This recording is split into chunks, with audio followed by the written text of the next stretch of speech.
I am with my good friend Ruth Ann Bigger, and she has come to show us some of her incredible pressed flower artwork. Ruth Ann, thanks so much for coming down here. Good to be here. And I guess I should let people know that we originally met because you are one of the most active master gardeners that Sumter County has ever had. I don't know about that. Probably one of the longest hanging around. Well, yeah, it's a any good rate, group. It's a good group. We've had a lot of fun. Yeah, it is. And when I found out about these, I just thought they were the most magical things in the world. And tell me how you got started on it. I saw an article in a magazine back in 1985, believe it or not. I hate to even mention that. And you could send in $1 and get 6 cards that had a little oval in them that you could put flowers in. A lot of magazines used to do those types of promotional things back then. And I got started trying to press them in back when I grew up in Norfolk, had a nice big thick telephone book. And my daddy made me a flower press that was about this big, nice wooden one with a screw in it about that long in each corner. And it did a great job of pressing them, but you wore yourself out undoing those wing nuts around the screws. And I ran across an article by this woman, again in one of those magazines, who was pressing flowers in the microwave. Wow. This was a few years later. And I figured out that that was a whole lot faster, easier way to do it, because as soon as they cool off, they spend 2.5 minutes in the microwave at half power. As soon as they cool off, they're ready to go. So you weren't sitting waiting another 6 weeks for something to dry to add to some project you've been working on. And it was easier in your hand. You didn't have to do all that stuff. You said you got some... It's about an 8 by 10 sheets of... you got cardboard? It's hardboard. Oh, okay. What they used to make those old brown clipboards out of? Yeah. And you make a sandwich out of the hardboard, some desk blotter paper, which is kind of hard to come by, paper towels, newspaper, make a sandwich, put your flowers in there after you've trimmed them up, whatever you do to them. Wrap heavy-duty 1/2-inch rubber bands, 2 in each direction, and run them in the microwave.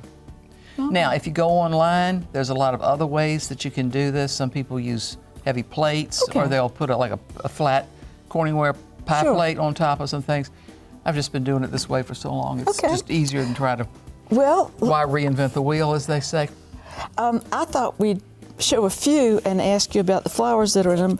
And of course, Swan Lake Gardens is, the iconic place to visit in Sumter. And so what makes this beautiful feathered swan? Well, those are zinnia petals, and it's very hard to find a white flower that stays white. That's been the interesting thing through the years of doing these, is figuring out what holds its color and what doesn't. White doesn't stay white, it usually turns brown. This has turned kind of a cream color. A lot of reds turn a very dark burgundy color.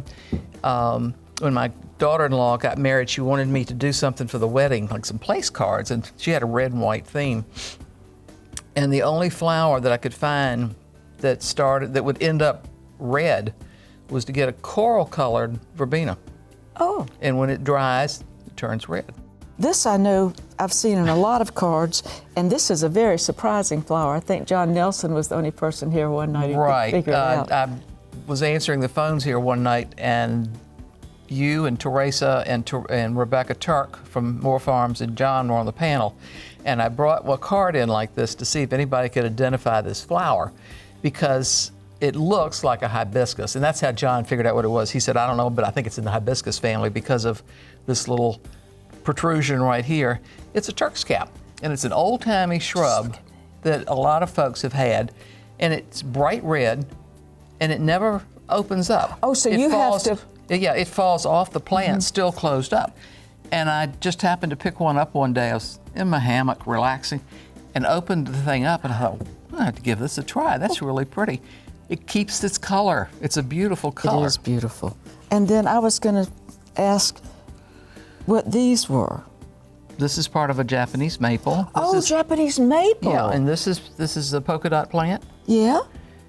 And these are can't remember what those are. This is more Selaginella down here. And these are elephant ears. Elephant ears? As they first start sprouting. Come on. They're tiny. They're that tiny? I had not noticed. Well, there's different varieties of colocasia, alocasia, whatever. And then this one is a fun one because her hair is quite unusual. You know what her hair is? It's parsley that's dying from last year. No. It's turned bright yellow. Come on. Yep. And the face is a hellebore petal. And her legs are zinnias with the seeds still attached. Oh, look at that. And this is part of a hydrangea. So this And is... this flower here is also one of my favorites I discovered 5 or 6 years ago. It's the flower of an ixora. Yes, yeah. They're commonly found in Florida. You know, it's tropical, but they sell it around here. And those little four-petaled flowers, I brought some with me. Anyway, keep that red color, and a lot of times that little bit of red is just the amount of punch you need to get something to pop. Well, that is too much fun, and she certainly did need a ribbon in that hair. Yeah, that hair needed some that control. hair needed to be pulled back. Well, we thought perhaps you would give us a demonstration. Well, this is a very high-tech hobby. You need a lot of equipment. You need a toothpick, and you need some Elmer's glue. Okay. And that's about it. I don't know that you couldn't use other types of glue and stuff, but like I said, as long as this Everybody works, likes Elmer's and I'm glue. just looking for something that will last long enough for somebody to buy a card, mail it, and send it to somebody. Although lots of people frame them. Well, I was going to show you the one down on the end. It's one that I probably did 10, 12 years ago, and the colors were a lot more vibrant when I first did it. But they've all faded to a nice tone of browns and golds and all that blend in together. You shouldn't ever, if you're going to frame one, don't ever put it in bright light, because natural light is going to fade most colors of anything, and particularly natural substances. Okay, so we have toothpicks. Yep, shake you one out. And it's real easy to just, here, grab you a couple of fronds. Okay, and this is a fern.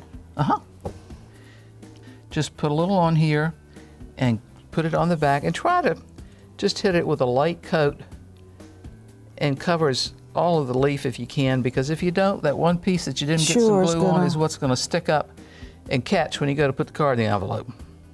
Oh, yeah, you don't want that.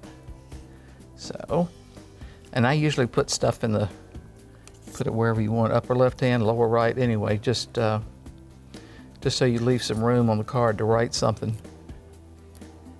And I've done... but these have an inside where you can write the message, right? Yeah, okay. Yeah. And I've done like the ones that have fish on them. Yes. And you send it as a get well card saying, hope you're soon back in the swim, that sort of thing.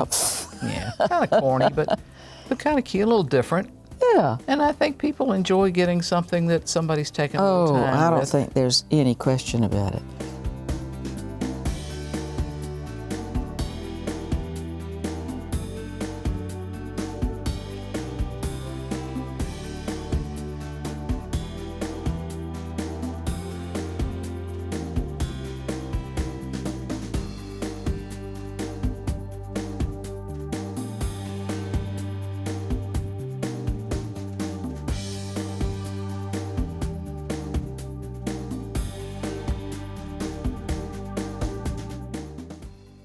Well, Ruth Ann, it's not up to your standards, but you've certainly gotten me interested in it. You're very creative. And I'm even more appreciative of your talents than ever. Bless your heart. Thank you so much. You're quite welcome. Enjoyed it. I think, I bet there are going to be some people out there who tell us they try it. I hope so. It's fun. It really is. It was fun. Thanks a lot. Sure.